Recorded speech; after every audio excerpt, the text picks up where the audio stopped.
This episode was recorded on the unceded lands of the Kulin Nation.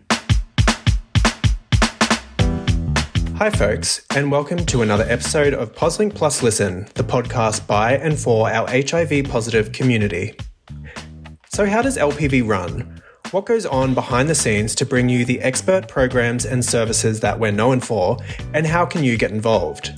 To answer all of these questions and help make sense of it all, we sat down with CEO Richard Keane and Vice President Sarah Hocking. Whilst being our unofficial personality hires and regular chatty Cathys, between them they have held positions in both governance and operations, bringing decades of skills and advocacy to the organisation. So let's get into it.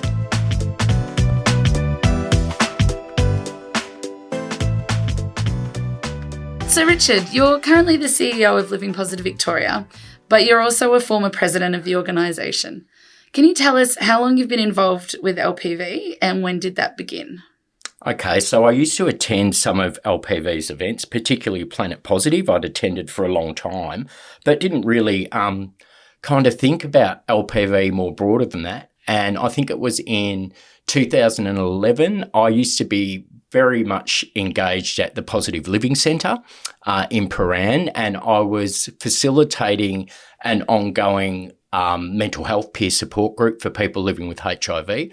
And one of the members in that group happened to be on the board of Living Positive Victoria and was treasurer at the time, and he kept talking about his role at LPV, and I was kind of feeling like I've been doing a lot of stuff at the PLC, but I kind of felt like I was still seen as a client and a volunteer in some ways, and I thought, I'm not getting any further with this stuff. And at the time, I was going through this really good period of my life where I was just starting to build confidence again after a really challenging time, and I'd be taking on one thing and doing it well and then thinking, what's the next thing I can do? What's the next thing I can do?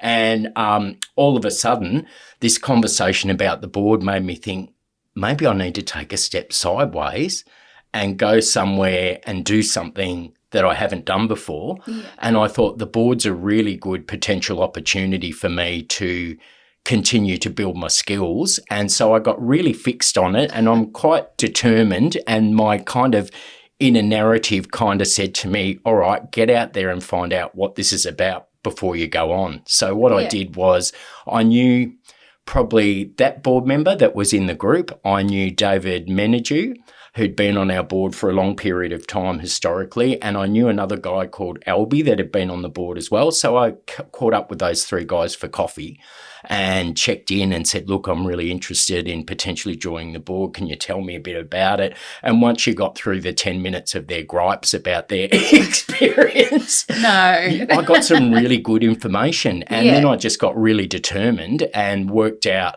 the best way that I could get onto the board, and that was signing up a whole lot of new members. We used to have paper forms back in those days. You didn't apply online, and I'd carry them around with me, and I'd make people sign up at the PLC and at Planet Pos, and they'd say, yeah, you'd be really good. And I said, well, sign up. And back in those days, we had in-person voting at the AGMs as well.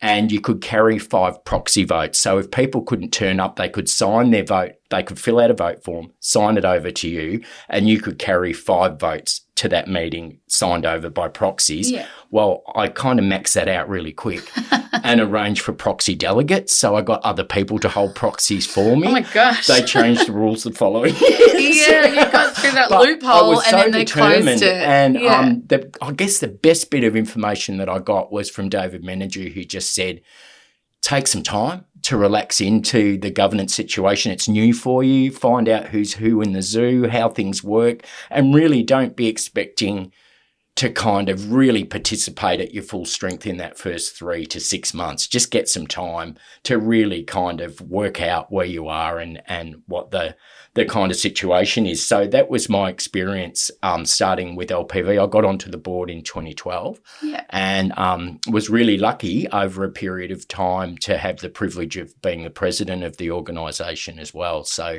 how long were you president for? I think about 3.5 years. I came in after the fantastic Ian Muchamore stepped away from the role, and he was a really good mentor to me during that period as well. And I just guess my confidence and capacity and stuff just started to build and build over a period of time. And I was really, very lucky to be able to lead the organisation in that way. Yeah. So obviously we've just spoken a little bit about the board and now you're CEO. So what is the hardest bit about the adjustment from governance governance to operations? Yeah, I think it was, for me, governance was a safety zone and it was really familiar to me. And I wasn't immediately appointed as CEO. I came on in the role of a project manager for about 8 months before the role was advertised, and I wasn't even sure I was going to go for it. But when I was lucky enough to go through a really long and proper, I guess that's the idea when you're looking for a CEO, the board went through a really long process. It took about 3 months and a whole range of interviews and other things like that. I just kind of threw my hat in the ring and thought I'll give it a go.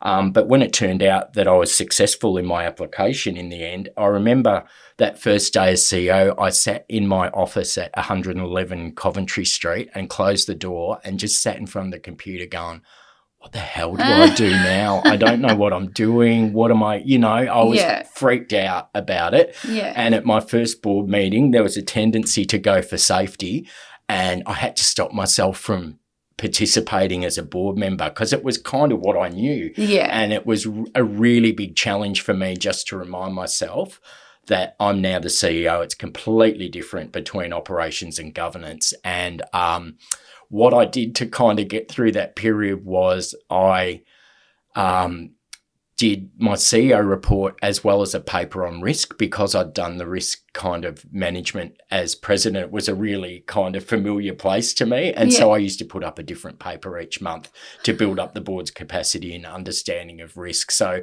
that was as much as I could do without having a conflict of interest. And it took me about probably 18 months to really settle in to what the differences were.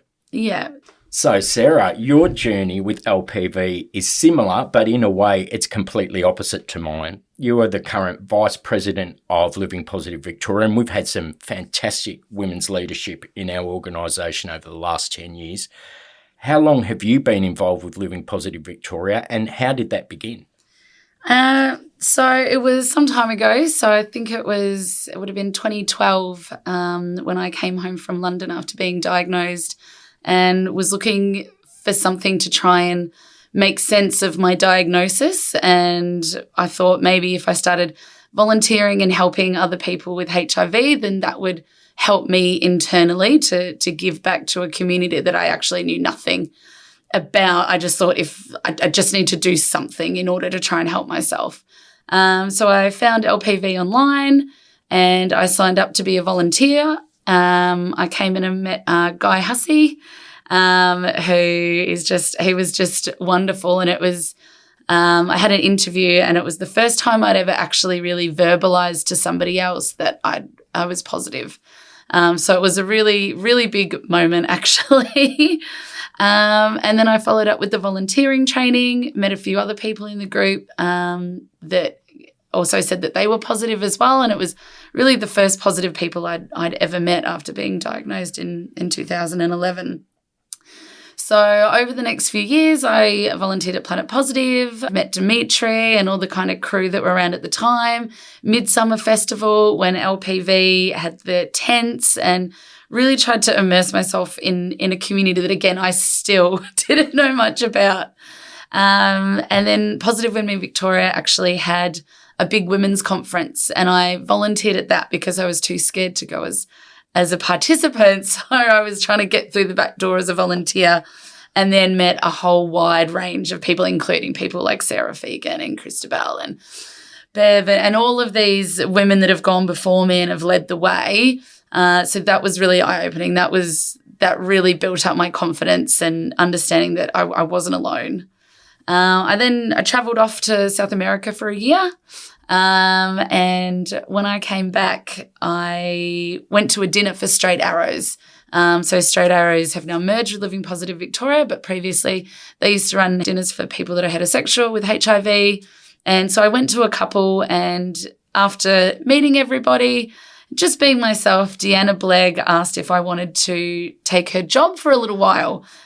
She had to go off and do some kind of Tough Mudder adventure racing something. And I had wanted to. remember walking through the offices at that first meeting with Guy thinking, I want to work in a place like this, not only for the vibe, but there was an office in South Bank and that was fancy. So I kind of came through the back door really, because then I kept my job at Straight Arrows because Deanna never came back, and then Straight Arrows actually merged with Living Positive Victoria, and under LPV. So that was 2016, 2015 to 2016.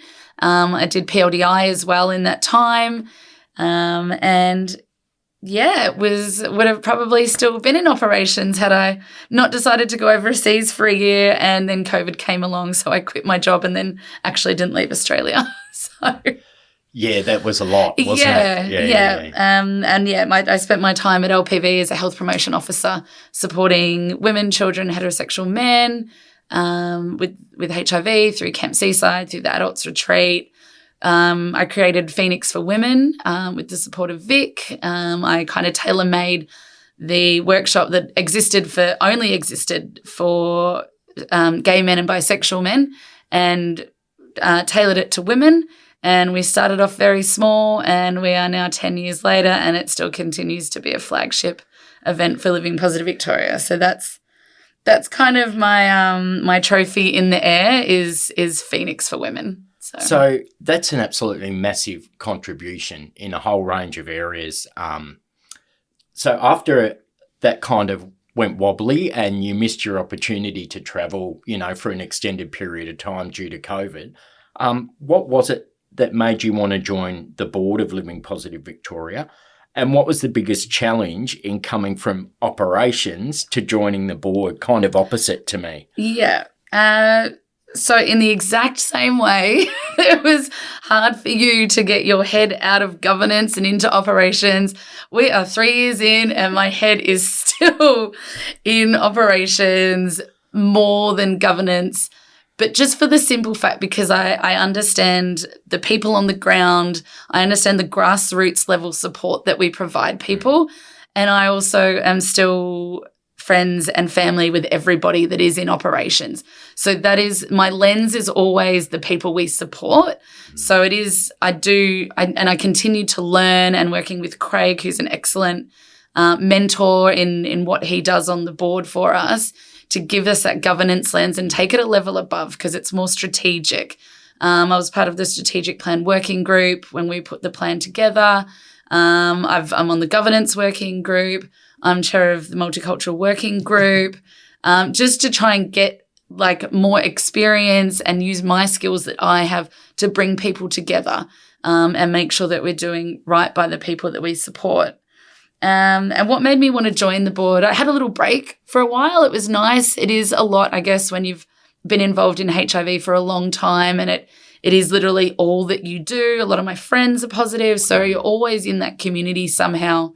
I went back to I never stopped. I was a disability support worker as well, and I just did that full time during COVID, and then thought, I think the time is right to kind of give back now. LPV gave me so much.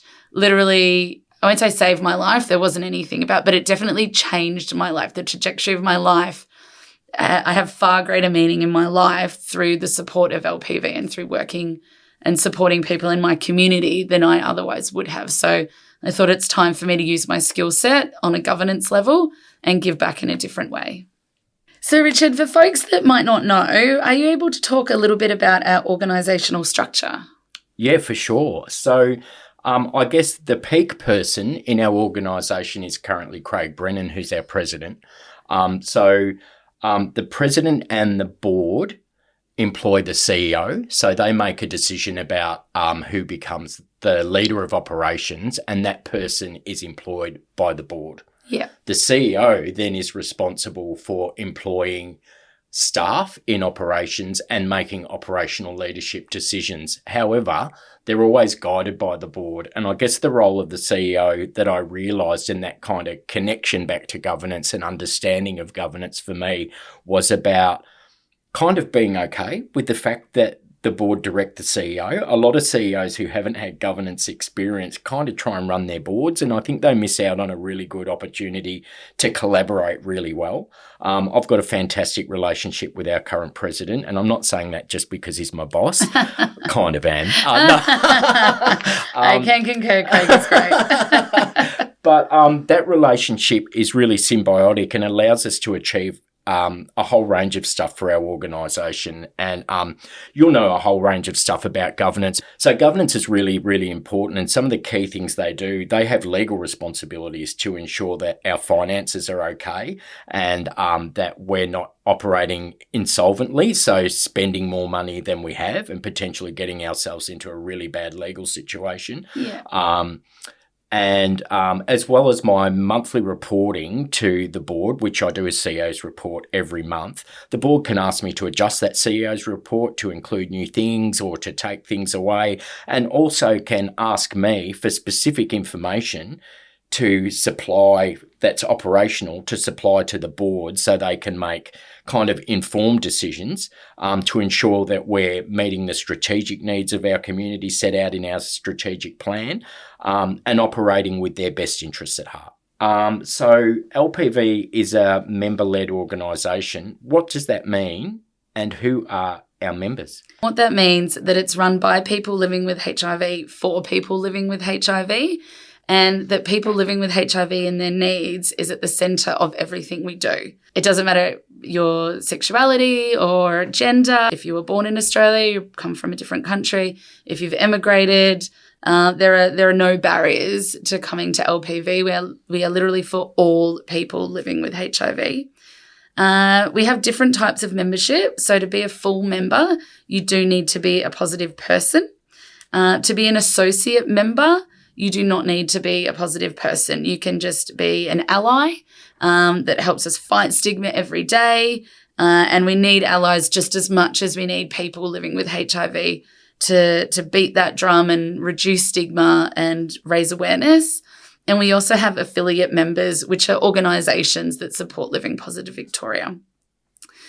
So in order to be a full board member, you do need to be a full member of Living Positive Victoria.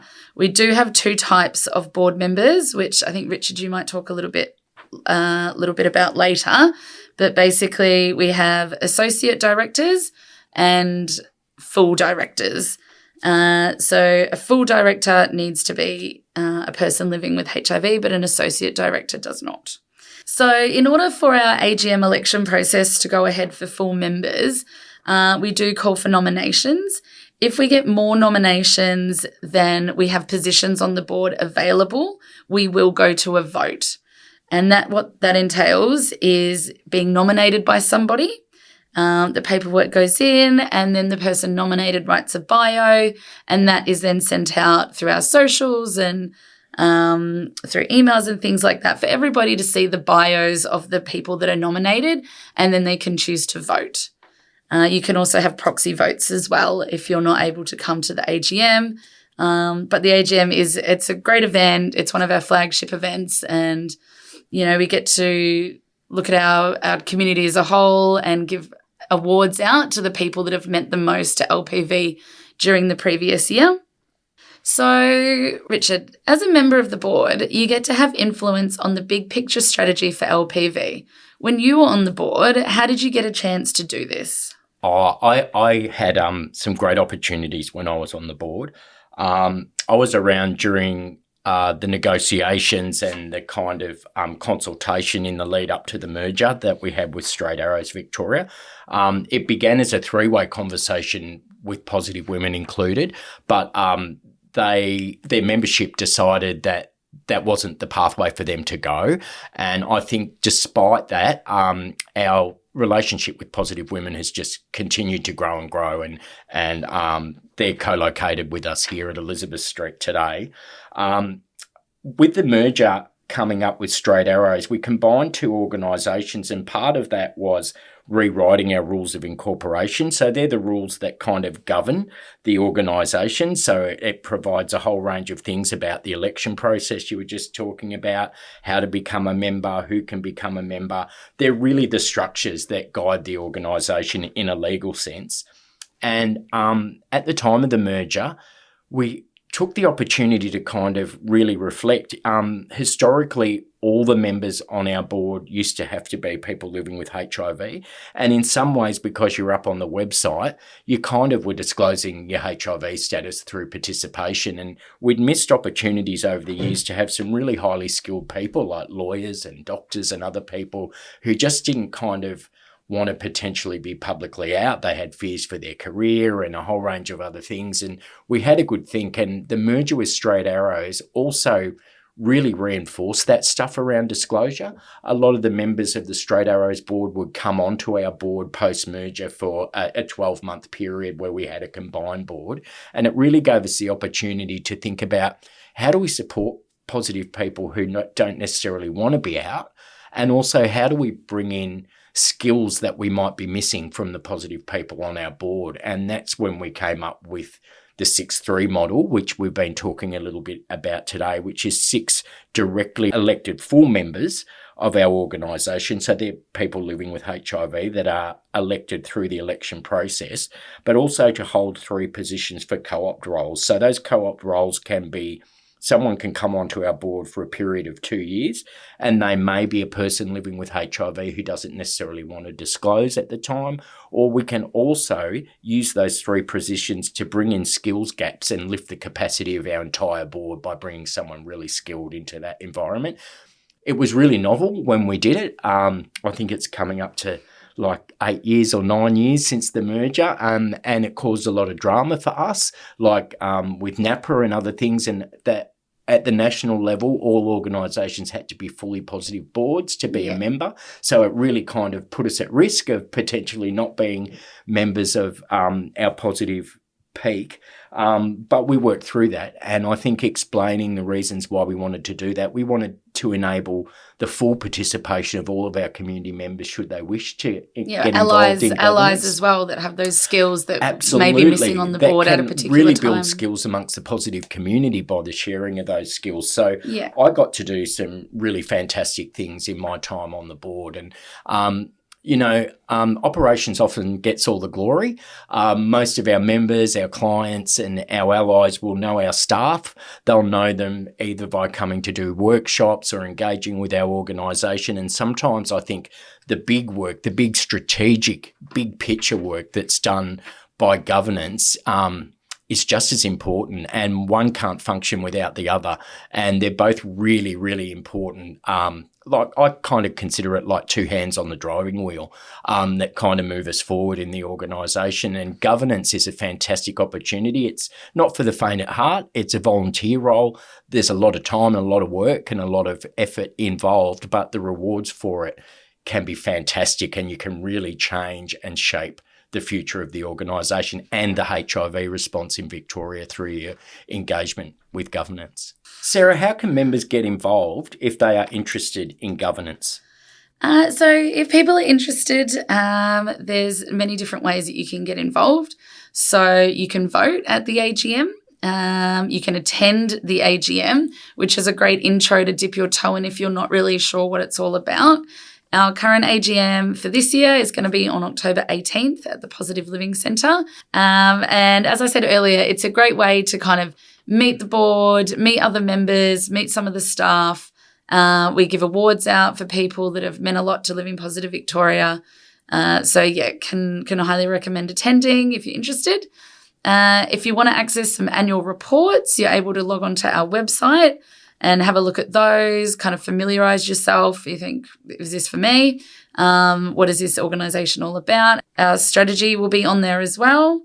And there's also lots of working groups that we have. We've got a multicultural working group, a governance working group, a membership engagement group. You don't need to be a member to be a part of those groups. If you've got a skill set, you're an ally, or if you are a person living with HIV, you don't necessarily need to come and disclose that you are positive. If you just want to be involved, if you think you've got a great skill set, that's a great way to kind of just really dip your toe in as well. They meet monthly. And they're all run via Teams, so there's no need to come in or anything like that. You can do it from home. I would definitely reach out to yourself, Richard, if people are interested in joining the working group, and you can put them our way to the board if they know you and they feel comfortable coming to you rather than going straight to the president. Yep. And yeah, I mean, I've had a great experience. I've learned a lot. I feel like I used it to build my skill set as well for my professional life. There are certainly things, we've had governance training, and there are certainly things I never knew how to put a strategic plan together. I had no idea.